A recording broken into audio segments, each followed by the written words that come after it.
Parang gano'n din ang panawagan na si Kibuloy or gusto ni Kibuloy. Gusto niya ng manual count or recount, manual counting.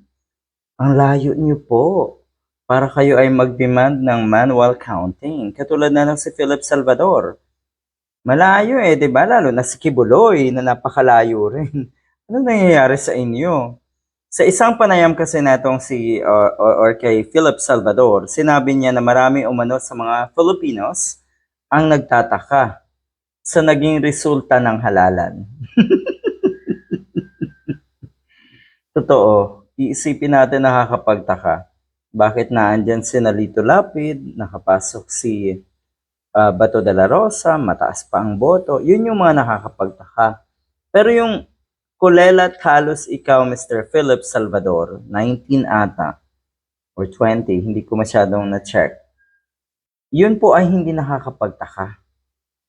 Kung tutuusin, sabihin na natin, kung sinasabi mong nakakapagtaka at nagtatanong ka kung nasaan ang or bakit naging ganon ang resulta ng halalan, siguro ang iisipin ng mga matitinong kababayan natin, imbes na pang 19, dapat kulelat na kulelat ka. Ganon dapat, di ba?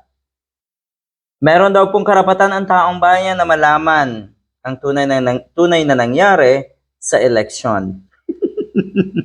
Buti sana kung ikaw ay pang number 14, 13, yung guts mo to call for a recount, makukonsider eh. Pero yung number 19 ka, come on. Ayon kay Salvador, mahalaga daw na magsagawa nga ang COMELEC ng manual counting upang masigurong tapat at tama ang resulta. Magkano nga ba ang gagastusin dyan sa manual counting na yan? Limpak.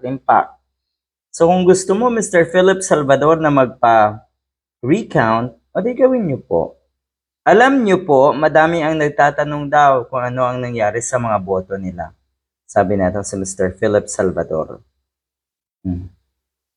Tignan natin, kung may pera ka, may pera si Kibuloy para ipagawa ang manual recount.